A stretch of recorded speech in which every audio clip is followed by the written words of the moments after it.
स्नेहा का सपना था कि उसे कोई बहुत ज्यादा समझदार और स्मार्ट पढ़ा लिखा लड़का मिले। लेकिन कहते हैं ना, जो भाग्य में होता है होता वही है। देख, मैं साफ कह रही हूँ, लड़की के बाप के पास भर भर के पैसा है। अरे एक बार लड़की ने तुझे पसंद कर लिया तो समझ के पैसे की तो नदियां भर जाएंगी, लेकिन फिर भी तेरी प्यास नहीं बुझेगी बेटा। अरे माँ, फ्रिज में मैंने 2 बोतल पानी की रखी है, और कैसे प्यास बुझेगी? अरे पांचवी फेल, मैं बात कर रही हूँ पैसों की प्यास की। तू गवाह नहीं समझेगा इस बात को। बस तुझसे लोगों की नौकरी करवा लो। वो क्या है ना आशीष की माँ, वो सीधा है, और जिसे तू लोगों की नौकरी बोल रही है ना, वो आशीष का प्यार है अपने लोगों के लिए, जिनसे वो प्यार करता है या जिनसे जुड़ा हुआ है वो। अरे जमाना नहीं रहा वो। अरे आज की डेट में तो ना बेटा माँ का है, ना ही पति पत्नी का। कैसी बात कर रही है माँ? चाहे दुनिया यहाँ की वहाँ क्यों ना हो जाए, मैं आपके बिना नहीं रह सकता। ना ही मैं आपको कभी धोखा दे सकता हूँ। अरे हाँ, ठीक है ठीक है। देख, लड़की को पढ़ा लिखा लड़का चाहिए तो वहां चुप रहना। जबान खोलेगा तो पता चल जाएगा कि पांचवी पास है। अरे तो पढ़ा देती ना आगे। माना सौतेली माँ हो, लेकिन दहेज की लालच तो अपने बेटे जैसी ही रख रही हो। पापा ऐसा मत बोलिए ना माँ को, वो मेरी माँ है, मैं उनसे बहुत प्यार करता हूँ। अच्छा अच्छा बेटा, कुछ नहीं कहता, बस तैयार हो जा, चलते हैं और देखते हैं कि कौन है लड़की और क्या चाहती है। सभी मिलकर लड़की देखने जाते हैं, जहाँ स्नेहा आशीष को देखकर ही इम्प्रेस हो जाती है। वाह, कितना हैंडसम है। काश इससे मेरी शादी हो जाती, लेकिन पता नहीं कितना पढ़ा लिखा है। स्नेहा, लड़का बहुत अच्छा है, बेचारी की माँ दूसरी है, लेकिन देख रही है ना, हीरा भी इतना चमकीला नहीं होगा जितना कि ये। स्नेहा को समझ नहीं आता कि वो क्या करे। वो आशीष से मिलती है, उसकी सादगी, उसकी बातें उसे भा जाती है। मैंने नहीं सोचा था कि इतना पढ़ा लिखा लड़का मुझे मिलेगा। मैं शादी करने के लिए तैयार हूँ। और फिर स्नेहा और आशीष की शादी हो जाती है। शादी के बाद सासू माँ कहती है, अरे बेटा, वो तेरे जेवर मुझे दे दे, मैं संभाल कर रख दूंगी। स्नेहा, जो कि खुद भी एक समझदार लड़की थी, नहीं नहीं, मैं अपने जेवर नहीं दूंगी। उसके लिए तो मैंने पहले ही लॉकर खुलवा लिया था माँ जी। ये मेरी कुछ आर्टिफिशियल ज्वेलरी है, इसे रख लीजिए। वैसे मेरी अलमारी में जगह नहीं है ना। सास बेचारी नई नई बहू से क्या उलझती। सुनिए जी, मैंने आपके लिए खाना और नाश्ता बना दिया है। ऑफिस कब जाना है? कौन से ऑफिस में? मैं तो घर का सारा काम करता हूँ। हाँ, क्या बात कर रहे हैं?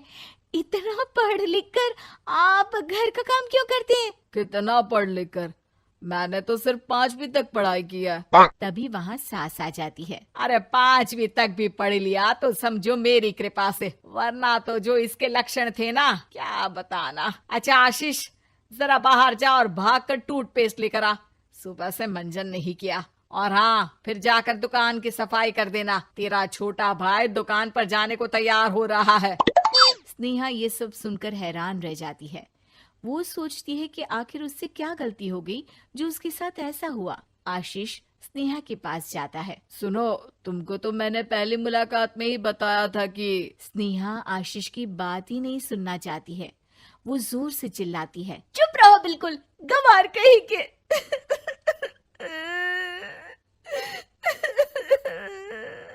कितना बड़ा धोखा हो गया मेरे साथ। अब मैं इस घर में नहीं रह सकती।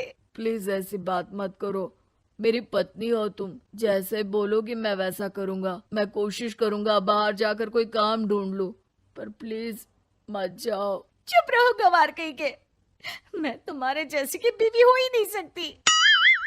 आशीष स्नेहा को लाख समझाने की कोशिश करता है, लेकिन वो अपने मायके चली जाती है। माँ चलिए ना, स्नेहा को मना कर लेकर आते हैं। अरे जाओ, बनाने जाए मेरी जूती। इतना घमंड, जैसे कलेक्टर हो कहीं की महारानी। अरे मैं तो तुझे कहूंगी कि तू भी भूल जा, हमने नहीं भगाया, खुद ही तो गई है। माँ वो बीवी है मेरी, मैं प्यार करता हूँ उससे, मैं जा रहा हूँ उसे लेने। वहीं स्नेहा के घर पर, माँ वो तो कुछ काम ही नहीं करता, घर का नौकर है, 5वीं पास। मैं नहीं रह सकती ऐसे आदमी के साथ माँ।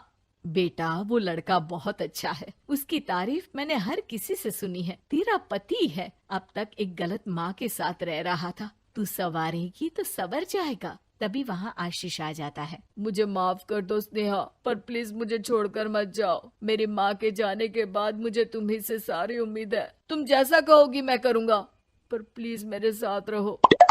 सबके समझाने बुझाने के बाद स्नेहा आशीष के साथ घर आ जाती है। आ गई महारानी, अब आई हो और सच्चाई भी पता चल गई है, तो थोड़ा तमीज से पति के साथ घर देख, रसोई संभाल और हम सबकी सेवा कर। देखो, मैं अब इस घर में बंटवारा चाहती हूँ। जो मेरे पति का हिस्सा है वो उसे मिले और वो आज से कोई काम नहीं करेंगे। हिस्सा ले लो ले लो, लेकिन कमाओगे क्या, खाओगे क्या, धूल मिट्टी। अरे तेरा पति किसी काम का नहीं है, वो तो मेरा बेटा कमा रहा है तो 2 रोटी मिल जाती है इसे। तभी वहाँ स्नेहा के ससुर आ जाते हैं। मैंने एक बंद फैक्ट्री को पहले ही आशीष के नाम कर दिया है और घर के 2 तल्ले में 1 तल्ला ले लो। मैं तो आशीष के पास रहूंगा, वकील थोड़ी देर में आता ही होगा। अरे जाओ जाओ, 2 दिन में भूख से तड़प कर सब वापस आ जाओगे। बढ़िया आई बहू बेटे वाली। फिर क्या था, स्नेहा आशीष के साथ मिलकर बंद फैक्ट्री को खोलती है और मन लगाकर काम करती है। दोनों की मेहनत रंग लाती है और आशीष अपनी मेहनत से एक सफल बिजनेसमैन बन जाता है। लेकिन एक दिन, अरे बहू बेटा आशीष, मुझे माफ कर दो, मैं भी अब तुम लोगों के साथ रहना चाहती हूँ। इस कमबख्त ने तो दुकान का बेड़ा गर्क कर दिया। वो तो आशीष था जो सारा दुकान का काम संभालता था। बेटा हमारे पास तो अब खाने को भी नहीं बचा। माँ जी, इसे कर्म के फल कहते हैं। खैर, खाना है तो आपको और आपके बेटे को काम करना पड़ेगा, समझी? हे भगवान, अब ये दिन आ गए हैं कि बहू के साथ रहने के लिए मुझे काम करना पड़ेगा। बेटा आशीष, तू ही समझाना अपनी बीवी को।